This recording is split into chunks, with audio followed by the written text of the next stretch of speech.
Assalamualaikum warahmatullahi wabarakatuh. Saya Maulana Alfriza Nuruddin dengan NIM 231241006 dari program studi Seni Teater.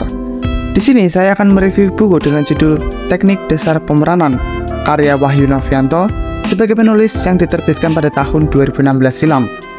Dengan jumlah halaman 96, buku ini terdiri atas 8 bab yang di setiap babnya memiliki pembahasan dan penjelasan yang bermacam-macam. Materi yang diajarkan pada mata kuliah ini meliputi pengertian akting, pendekatan akting, modal dasar bagi seorang aktor, meliputi tubuh, vokal, dan sukma, teknik pemeranan, bermain berpasangan, bermain dengan naskah, bentuk dan gaya pemeranan, penciptaan pertunjukan teater, dan aspek pendukung pertunjukan teater. Setelah menempuh mata kuliah ini, mahasiswa diharapkan menguasai teknik-teknik dasar bermain drama sehingga memiliki kesiapan untuk menerima gaya-gaya akting yang akan ditempuh pada semester berikutnya. Penguasaan teknik-teknik dasar ini menjadi modal awal untuk menguasai berbagai gaya akting. Oke teman-teman, kita lanjut pada bab 1 yang berjudul Acting. Pada bab ini terdapat 2 subbab, yaitu acting dan pendekatan acting. Om ini merumuskan bahwa acting adalah keselarasan yang sempurna antara suara dan tubuh untuk memberi gambaran tokoh yang diperankannya dan menampilkan orang sebagaimana adanya. Lebih lanjut, Usmar Ismail menjelaskan tentang seni acting adalah seni menafsirkan kehidupan secara kreatif menggunakan peralatan tubuh, pikiran, dan perasaannya. Acting merupakan peragaan sebuah peran yang menyebabkan penonton hanyut dalam ilusi yang diciptakan oleh aktor. Movement, gestur, ekspresi wajah, keterampilan kaki, interpretasi naskah, improvisasi, bisnis, kepekaan, persepsi, imajinasi, dan lain sebagainya adalah sarana untuk mendukung sebuah acting. Eka Desitorus menjelaskan bahwa secara garis besar, sejak abad ke-17, pendekatan acting yang muncul dibedakan oleh ahli sejarah teater menjadi 2, yaitu acting representasi dan acting presentasi. Acting representasi berusaha untuk menirukan dan menggambarkan tingkah laku karakter. Aktor representasi percaya bahwa bentuk karakter diciptakan untuk dilihat dan dieksekusi di atas panggung. Acting representasi berusaha memindahkan psyche atau jiwa sendiri untuk mengilustrasikan tingkah laku karakter yang dimainkan. Sedangkan acting presentasi adalah acting yang berusaha menyuguhkan tingkah laku manusia melalui diri si aktor, melalui pengertian terhadap dirinya sendiri sehingga ia mengerti dengan karakter yang dimainkannya. Aktor percaya bahwa dengan mengidentifikasi diri dan aksi-aksinya dalam peran yang dimainkannya, maka suatu bentuk karakter akan tercipta, sesuai dengan situasi-situasi yang diberikan oleh penulis naskah. Dapat disimpulkan bahwa kerja yang dilakukan aktor di atas panggung adalah proses dari waktu ke waktu sesuai dengan pengalaman hidupnya sendiri. Oke, lanjut pada bab 2 berjudul Modal Dasar Seorang Aktor. Pada bab ini terdapat 3 subbab. Subbab A berjudul Tubuh. Saat seorang aktor muncul di atas panggung pertama kali, yang terlihat adalah tubuh. Perwujudan peran adalah penampilan sosok raga secara total, lahir batin, dan kasat mata. Dengan demikian, keutuhan suatu cerita drama atau sebagai pengungkap penafsiran atas kehidupan manusia adalah melalui sosok raga manusia, yaitu aktor. Boleslavski berpendapat bahwa tubuh memiliki hubungan yang erat dengan laku dramatis. Laku dramatis merupakan perbuatan yang bersifat ekspresif dari emosi. Setiap aksi yang dilakukan oleh tubuh merupakan wujud ekspresi dan emosi. Wujud ekspresi ini dapat berupa gerakan tubuh dan suara yang diucapkan. Latihan-latihan olah tubuh dapat dilakukan dengan tahap-tahap sebagai berikut: pemanasan, latihan ketahanan, latihan kelenturan, latihan ketangkasan, dan relaksasi. Kita lanjut pada subbab B berjudul Suara. Dalam kegiatan teater, melalui suara itulah dialog-dialog itu diucapkan oleh seorang tokoh. Dialog merupakan salah satu daya tarik dalam membina konflik-konflik dramatik. Kegiatan mengucapkan dialog ini menjadi sifat teater yang khas. Vokal sebagai salah satu media pengungkapan ekspresi aktor merupakan media penyampaian informasi melalui dialog. Informasi tentang alur cerita, setting, peristiwa, karakter tokoh, emosi, kondisi, usia tokoh, dan lainnya. Vokal hendaknya tersampaikan secara jelas melalui keterampilan pemeran dalam menyampaikan dialog. Pada subbab ini memiliki 2 poin teknik yang penting, yaitu teknik pernafasan dan teknik pengucapan. Kita lanjut pada subbab C berjudul Rasa atau Sukma. Pemeran teater membutuhkan kepekaan rasa. Bertindak dan berdialog tanpa melibatkan rasa, maka akting yang dilakukan hanya sebatas bergerak dan bersuara saja. Rasa inilah yang menuntun tubuh dan suara untuk menciptakan bentuk tubuh, nada, dan irama-irama tertentu sesuai dengan gejolak jiwa yang sedang terasakan. Seorang aktor harus dapat menghidupkan jiwanya tokoh, sehingga aktor akan bertindak dan berpikir dengan cara tokoh. Cara untuk lebih mendalami pada subbab rasa atau sukma ini bisa dengan cara melatih ingatan emosi, imajinasi, dan membangun watak. Oke teman-teman, kita lanjut pada bab 3 yang berjudul Teknik Pemeranan. Pada bab ini terdapat 3 subbab, yaitu subbab A berjudul Isolasi Diri dan Topeng Karakter. Pelatihan pertama keaktoran adalah dengan mengenali diri sendiri. Latihan dilakukan di depan cermin dengan mengidentifikasi berbagai kecenderungan personal, dari mulai bentuk wajah, posisi berdiri, gerak-gerak tangan, langkah kaki saat berjalan, mengenali tubuh atas reaksi dari emosi, mengenali suara atas reaksi dari emosi, mengenali tempo diri, mengenali ciri-ciri yang kuat dimiliki oleh tubuh, dan berbagai identitas personal lainnya. Setelah berbagai identitas personal itu diketahui, semakin banyak ia mendapatkan identitas personal, maka ia semakin mengetahui identitas dirinya. Saat akan memainkan suatu tokoh, identitas diri inilah yang kemudian harus disimpan, dikendalikan untuk tidak keluar.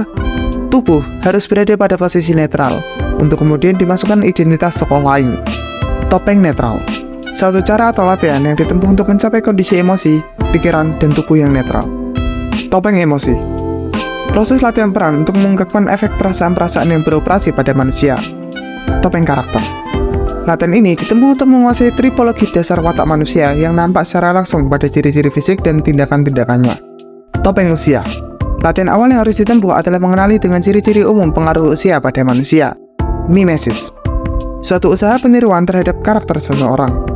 Lanjut pada subbab B berjudul Teknik-teknik bermain drama. Teknik muncul merupakan suatu teknik yang mempelajari pertama kali seorang aktor muncul di atas panggung dalam suatu sandiwara, satu babak, ataupun satu adegan. Teknik memberi isi, terdapat 3 cara memberikan tekanan pada isi kalimat. Pertama, dengan tekanan dinamik, kedua dengan tekanan nada, dan ketiga dengan tekanan tempo. Tekanan dinamik ialah tekanan keras dalam pengucapan. Teknik pengembangan, tugas aktor untuk memainkan pengembangan tersebut, baik mengembang secara jalan cerita, pengembang aksi, dan pengembang jalan pikiran tokoh-tokohnya. Teknik pengembang dapat dicapai dengan menggunakan pengucapan dan jasmani. Teknik menahan puncak, sebuah pertunjukan mencapai puncak terlebih dahulu harus melalui tanjakan-tanjakan kecil. Pemain harus dapat mengendalikan emosi penonton untuk dapat menikmati setiap tanjakan demi tanjakan, sampai akhirnya pada puncak tanjakan. Teknik timing, timing selalu dikaitkan dengan tempo.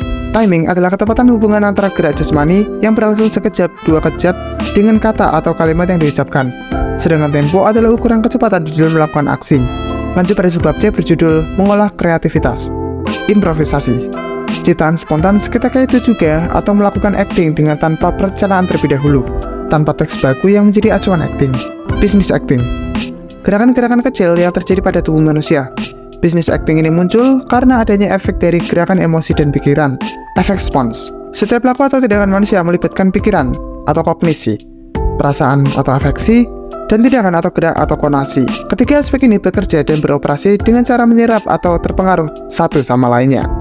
Oke teman-teman, kita lanjut pada bab 4 berjudul Bermain Berpasangan. Pada bab ini terdapat 2 subbab, yaitu subbab A berjudul Blocking and Movement. Blocking adalah kedudukan aktor pada saat berada di atas panggung. Blocking tidak hanya sekedar membagi panggung menjadi beberapa ruang permainan, tetapi blocking itu tercipta karena suasana dan perasaan yang dirasakan oleh tokoh telah menggiring dirinya untuk berada pada kelompok-kelompok tertentu. Satu blocking dengan blocking yang lainnya, ini dihubungkan oleh movement dengan motivasi-motivasi tertentu. Movement adalah gerakan atau perpindahan dari satu tempat ke tempat yang lain. Lanjut pada subbab B berjudul Levelitas dan Komposisi. Levelitas adalah tinggi rendahnya posisi tubuh dalam ruang permainan. Levelitas ini dibagi menjadi 3, yaitu level atas, tengah, dan bawah. Saat berdiri, aktor berada di level atas. Saat ia duduk di kursi maupun jongkok, ia berada di level tengah. Dan saat aktor duduk di lantai, ia berada di level bawah. Pembagian aktor untuk berada di level atas, tengah, dan bawah dalam satu permainan di panggung disebut sebagai komposisi. Komposisi ini menjadikan sebuah pertunjukan tampak lebih dinamis dan berdimensi. Oke teman-teman, kita lanjut pada bab 5 berjudul Bermain dengan Naskah. Pada bab ini terdapat 5 subbab. Subbab A berjudul Pemilihan Naskah. Peran naskah dalam pertunjukan teater adalah sebagai sumber, acuan, pedoman, petunjuk dari pertunjukan teater. Proses pertama yang dilakukan ketika seorang hendak menciptakan sebuah pertunjukan teater adalah mencari, menemukan, dan kemudian mengeksplorasi sebuah gagasan menjadi tema pesan yang akan disampaikan penggarap. Ada kalanya ide tersebut langsung dituangkan menjadi sebuah naskah drama, skrip, kumpulan premis yang kemudian dijadikan sebuah pertunjukan. Subbab B berjudul Reading Naskah. Naskah yang sudah dipilih kemudian dibaca oleh aktor untuk mengetahui, memahami, dan menyerap sebanyak mungkin informasi yang dituangkan dramawan ke dalam karyanya. Usaha ini merupakan proses interpretasi gagasan dari pemikiran dramawan ke dalam pemikiran dan pengalaman si aktor. Proses ini dibagi menjadi 3, yaitu membaca dalam hati, membaca dengan suara nyaring, lalu membaca dengan lawan main. Subbab C berjudul Analisis Naskah. Proses interpretasi atau menafsirkan naskah untuk menganalisis lebih dalam terhadap tema, tokoh, dan konflik yang membentuk plot atau alur. Subbab dia berjudul observasi. Observasi atau pengamatan karakter terhadap peristiwa keseharian di lingkungannya, untuk melihat secara langsung tentang konflik yang mirip atau sama dengan konflik tokoh si aktor di dalam naskah. Subbab E berjudul eksplorasi. Proses eksplorasi yang dilakukan oleh aktor secara individu dan berkelompok, sesuai dengan materi yang telah disampaikan sebelumnya. Aktor akan menemukan beberapa kendala yang bersifat unik. Ia perlu mencari solusi yang dirasa cocok bagi dirinya sendiri. Kreativitas dan kemandirian sangat dituntut dalam tahap ini. Oke teman-teman, kita lanjut pada bab 6 berjudul bentuk dan gaya pemeranan. Pada bab ini terdapat dua subbab, yaitu subbab A berjudul bentuk teater. Drama awalnya hanya terdiri dari dua bentuk, yaitu tragedi dan komedi. Tragedi mengisahkan pergulatan manusia melawan takdir yang menyiratkan rasa duka, sedangkan komedi adalah kisah penuh tawa dan kegembiraan yang berakhir dengan sukacita serta menyiratkan keceriaan. Pada subbab B berjudul gaya teater. Gaya sering diartikan sebagai aliran, bentuk terkait dengan efek yang diterima oleh penonton. Sedangkan gaya teater terkait dengan periodisasi sejarah perkembangan teater di dunia. Gaya dihasilkan dari ekspresi kebudayaan dari semangat zaman, dari masing-masing sejarah kebudayaan di barat. Oleh karena itu, pemahaman gaya teater berbeda dengan gaya yang berarti corak atau style, yang melekat dalam diri seniman sebagai individu. Periodisasi sejarah kebudayaan di barat telah menciptakan gaya teater berdasarkan dari semangat zaman yang ada. Gaya teater dimulai dari kebudayaan Yunani klasik sampai hari ini telah melahirkan beberapa gaya atau aliran, di antaranya adalah klasik, neoklasik, romantik, realisme, simbolisme, ekspresionisme, epik, dan absurd. Oke teman-teman, kita lanjut pada bab 7 berjudul penciptaan pertunjukan teater. Pada bab ini terdapat dua subbab, yaitu subbab A berjudul pra penciptaan atau sebelum penciptaan. Pra penciptaan berupa pertanyaan-pertanyaan kreatif yang harus terlebih dahulu dijawab oleh sutradara sebelum melakukan proses penciptaan. Pra penciptaan ini menjadi landasan konseptual seorang sutradara dalam mencipta. Pertanyaan kreatif yang diajukan seperti dalam penggalian berita dalam ilmu jurnalistik, yaitu 5W1H. Subbab B berjudul proses penciptaan. Proses penciptaan ditempuh melalui 3 konsep kunci yang telah dikemukakan oleh Deleuze, yaitu klise, diagram, dan ritme. Klise adalah tahap di mana alam dan lingkungan telah menyediakan peristiwa-peristiwa siap saji. Sutradara tinggal memindahkan peristiwa-peristiwa itu di atas panggung. Dalam tahap yang kedua, yaitu diagram, sutradara harus berani membongkar peristiwa-peristiwa yang sudah siap saji itu agar tidak menjadi klise. Momen yang ketiga, yaitu ritme, menjadi kelahiran karya baru, keberhasilan sutradara dalam meruntuhkan klise. Oke teman-teman, tidak terasa kita sudah bab 8 atau bab terakhir yang berjudul aspek pendukung pertunjukan teater. Pada bab ini terdapat 3 subbab, yaitu subbab A berjudul aktor. Aktor adalah orang yang melakukan tindakan atau acting menjadi tokoh atau identitas dalam jalinan sebuah penceritaan tertentu untuk keperluan pertunjukan. Seorang aktor dituntut untuk mengerahkan segenap kemampuan jiwa dan raganya untuk mengganti peran atau memerankan sebuah tokoh atau identitas yang bukan pribadinya di keseharian. Subbab B berjudul penonton. Penonton adalah orang yang menyaksikan atau mengapresiasi sebuah pertunjukan dan memiliki keterlibatan dalam perhatian dan emosi baik secara penuh atau sebagian. Sebuah karya pertunjukan harus dapat memenuhi setidaknya 4 kebutuhan penikmat, yaitu filsafat, imajinasi, audio, dan visual. Subbab C berjudul tempat pertunjukan. Lazimnya ialah sebuah tempat atau gedung pertunjukan dengan panggung yang memang dipersiapkan untuk kegiatan pertunjukan. Tetapi sebenarnya tempat pertunjukan bisa di mana saja, seperti lapangan, arena terbuka, aula, auditorium, pelataran, teras, halaman, taman, dan sebagainya. Panggung dalam sebuah gedung pertunjukan adalah tempat ideal untuk pertunjukan dengan konsep indoor. Di dalamnya terdapat bermacam peralatan untuk mendukung sebuah pertunjukan. Tempat duduk bagi penonton disusun sedemikian rupa sehingga dapat memberi kenyamanan. Gedung pertunjukan didesain dengan memperhatikan hukum akustika ruang untuk memaksimalkan kualitas sebuah pertunjukan. Berdasarkan bentuk dan fungsinya, panggung terbagi menjadi beberapa macam, yaitu proscenium, arena, traverse, dan truss. Ada juga bersifat outdoor, yaitu arena dan tapal kuda. Oke teman-teman, tidak terasa kita sudah selesai dan ini sedikit review dari saya. Menurut saya, buku ini sudah mencakup banyak materi tentang teater, sehingga menjadi sebuah kelebihan dari buku ini. Tetapi, tetap saja tidak luput dari kekurangan, yaitu terdapat paragraf yang bernilai kosong, sehingga terkesan bertele-tele, tapi itu hanya sebagian kecil dari kelebihan yang buku ini sajikan. Cukup sekian dari review saya, semoga materi yang sudah kita pelajari dapat bermanfaat untuk kedepannya. Mohon maaf jika ada salah kata. Wassalamualaikum warahmatullahi wabarakatuh. Peace out.